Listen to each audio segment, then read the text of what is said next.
अगर आप swing trade करते हैं एंड आप एक ऐसा स्टॉक सर्च कर रहे हैं जो कि अभी 100 रुपीज़ के अंडर है एंड अपनी जो ब्रेकआउट लेवल है उसके आसपास आके ट्रेड कर रहा है, तो ये वीडियो बिल्कुल आप ही के लिए है। इस वीडियो में हम लोग फंडामेंटल एनालिसिस पे ज़्यादा इन डिटेल नहीं जाएंगे, हम लोग बेसिक फंडामेंटल एनालिसिस करेंगे एंड हम लोग का जो मेन फोकस होगा वो हम लोग का टेक्निकल एनालिसिस पे होगा। जब आप स्विंग ट्रेड करते हो एक वीक से लेके कुछ मंथ तक के लिए अगर आप होल्ड करते हो तो वैसी कंडीशन में हम लोग बेसिक फंडामेंटल एनालिसिस करते हैं। फंडामेंटल में हम लोग इन डिटेल नहीं जाते हैं। जब आपको एक लंबे टाइम के लिए कोई स्टॉक होल्ड करना हो, 5 साल 10 साल के लिए अगर कोई स्टॉक होल्ड करना हो या फिर 2-3 साल के लिए भी अगर कोई स्टॉक होल्ड करना हो, तो उस केस में हम लोग वो कंपनी के इन डिटेल फंडामेंटल एनालिसिस में जाते हैं, जिसमें कि हम लोग उस कंपनी का कोर बिजनेस से लेके बैलेंस शीट तक देखते हैं, रेवेन्यू देखते हैं, नेट प्रॉफिट देखते हैं, अलग अलग क्वार्टर का रिजल्ट देखते हैं, आने वाला जो अपकमिंग प्रोजेक्ट है वो सबको भी देखते हैं एंड कौन कौन सा प्रोजेक्ट चल रहा है ये सबको भी देखते हैं। एंड साथ ही साथ जब हम लोग किसी स्टॉक में लॉन्ग टर्म के लिए इन्वेस्ट करते हैं तो वहाँ पे हम लोग उस कंपनी का जो मैनेजमेंट है उसके ऊपर भी एक बार ध्यान देते हैं। बट इस वीडियो में जिस स्टॉक के बारे में बात कर रहे हैं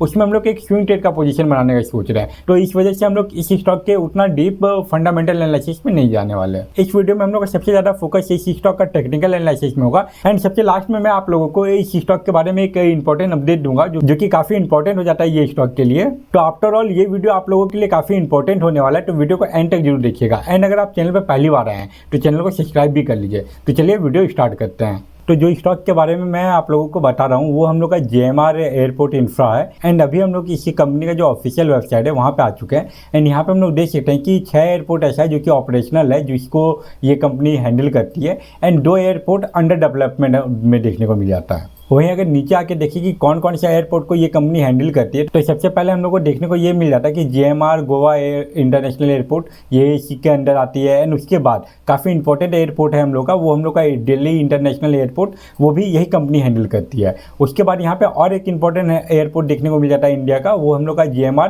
हैदराबाद इंटरनेशनल एयरपोर्ट। ये जो एयरपोर्ट है वो इंडिया का काफ़ी इंपॉर्टेंट एंड काफ़ी फेमस एयरपोर्ट देखने को मिल जाता है हम लोग को। एंड उसके बाद जो 4th नंबर पर हम लोग को एयरपोर्ट देखने को मिलता है वो हम लोग का बीड्रा एयरपोर्ट देखने को मिलता है। ये बाकी तीनों एयरपोर्ट के मुकाबले थोड़ा सा छोटा एयरपोर्ट है एंड जो हम लोग को 5th नंबर पे देखने को मिलता है ये हम लोग का कार्गो एयरपोर्ट आ जाता है। यहाँ पे जो दिल्ली एयरपोर्ट का कार्गो है वो भी यही मैनेज करती है एंड सेम चीज़ हैदराबाद में भी हम लोग को देखने को मिलता है। हैदराबाद का जो एयर कार्गो है वो भी इसी के अंडर आता है एंड इसके साथ ही साथ 2 ऐसे इंटरनेशनल एयरपोर्ट है जिसको ये कंपनी मैनेज करती है। तो पहला हम लोग को देखने को मिल जाता है मैनटेक इंटरनेशनल एयरपोर्ट जो कि फिलीपीन में एंड जो दूसरा एयरपोर्ट है वो हम लोग को इंडोनेशिया में देखने को मिल जाता है जो कि हम लोग का विशाखापट्टनम इंटरनेशनल एयरपोर्ट एंड जो एक एयरपोर्ट जो इंडिया के बाहर बन रहा है वो हम लोग को ग्रीस में एक एयरपोर्ट देखने को मिलने वाला है। तो आफ्टर ऑल देखा जाए तो ये कंपनी इंडिया का कुछ मेजर एंड काफ़ी इंपॉर्टेंट एयरपोर्ट है जिसको ये कंपनी हैंडल करती है। इसके अलावा इस कंपनी ने अपने ऑफिशियल वेबसाइट पे एक हाईलाइट करके रखा हुआ है कि पर ईयर ये लोग जो पैसेंजर मैनेज करते हैं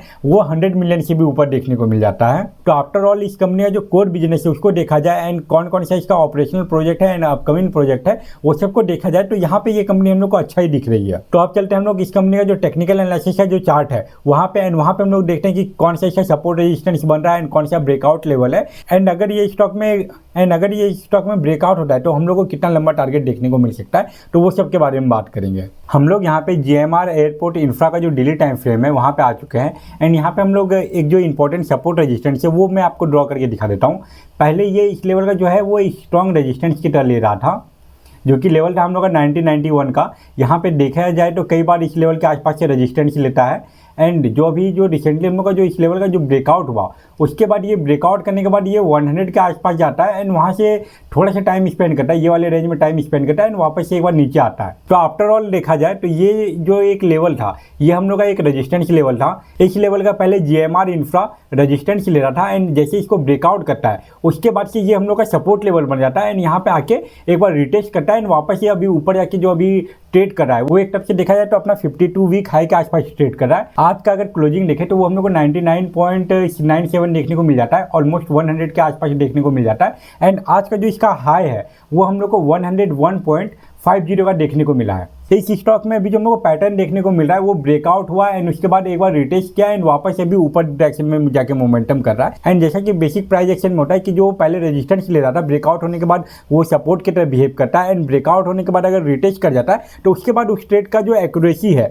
अपर डायरेक्शन में मोमेंटम का वो थोड़ा सा और ज़्यादा बढ़ जाता है। तो सेम चीज़ हम लोग को GMR इंफ्रा में देखने को मिल रहा है कि पहले ब्रेकआउट करता है एंड उसके बाद वापस से ऑलमोस्ट 1 मंथ का टाइम ऊपर स्पेंड करता है एंड उसके बाद ये रिटेस्ट करने के लिए आता है एंड वापस से ये अभी अपना जो अपर लेवल है जो अपना 52 वीक हाई है उसको निकालने के लिए रेडी हो रहा है। तो ये स्टॉक में हम लोग को स्विंग का काफी अच्छा एक मौका देखने को मिल सकता है। जैसे कोई एक स्ट्रॉन्ग ग्रीन कैंडल 101 के आसपास जाके क्लोज करता है, 100 के ऊपर जाके क्लोज करता है एंड उसके बाद जो उसका जो मोमेंटम है वो सस्टेन होता है, अगले भी दिन हम लोग को अपर डायरेक्शन में अगर मोमेंटम देखने को मिलता है तो फिर इसका जो मोमेंटम है वो कंटिन्यू रहेगा अभी अपर डायरेक्शन में। एंड जेएमआर इंफ्रा में जब भी कोई अच्छा ब्रेकआउट होता है तो उसके बाद 40 से 50% मोमेंटम आपको विद इन 1 देखने को मिल जाता है। फॉर एग्जांपल यहाँ पे हम लोग एक पीछे का ब्रेकआउट देख सकते हैं कि इस लेवल के आसपास ब्रेकआउट हुआ था, उस टाइम जो इसका प्राइस था वो 46 के आसपास ट्रेड करा था एंड जो उसके बाद जो मोमेंटम कंटिन्यू किया तो वो इस लेवल के आसपास जाके रुका। अगर यहाँ पे हम लोग प्राइस देखें तो वो 64 के आसपास जाके रुका है। तो यहाँ पे देख सकते हैं कि जो 46 रुपीज़ का 45 का स्टॉक जो है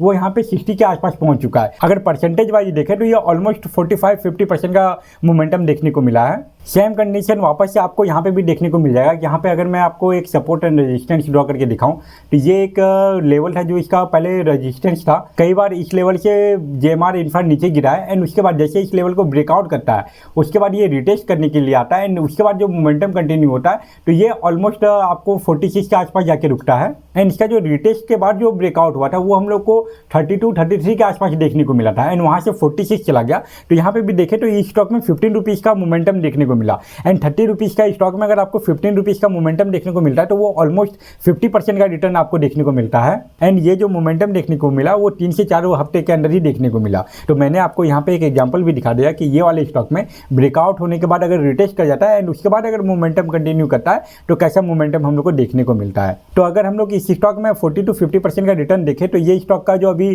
टारगेट है वो 140-150 के आसपास होना चाहिए। तो ये था इस स्टॉक का बेसिक टेक्निकल एनालिसिस एंड मैं आप लोगों को ये स्टॉक स्विंग के लिए ही बोल रहा हूँ एंड लॉन्ग टर्म के लिए इसलिए नहीं बोल रहा हूँ क्योंकि ये स्टॉक का अगर हम लोग रेवेन्यू देखेंगे तो वो धीरे धीरे करके इंक्रीज हो रहा है, बट जो इसका नेट प्रॉफिट है वो माइनस में कभी कभी देखने को मिल जाता है हम लोग को। दैट्स वाई ये स्टॉक को मैं आपको स्विंग के लिए बोल रहा हूँ कि भाई अगर करोगे भी तो सिर्फ और सिर्फ 2 हफ्ते 3 हफ्ते 4 हफ्ते या फिर कुछ मंथ के लिए होल्ड करो। अगर आप इस स्टॉक को बाय करके लंबे टाइम के लिए होल्ड करते तो वहाँ पे थोड़ा सा रिस्की हो जाता है। तो आई होप आपके लिए ये वीडियो यूजफुल होगा एंड अगर आपको ये वीडियो पसंद आया तो वीडियो को लाइक जरूर करें एंड अगर आप इस चैनल पर पहली बार आए तो चैनल को सब्सक्राइब जरूर कर लीजिए क्योंकि मैं ऐसे स्टॉक मार्केट के रिगार्डिंग यूजफुल वीडियो लेके आता रहता हूँ। तो इस वीडियो को यहीं पे एंड करते हैं। Thank you for watching this video.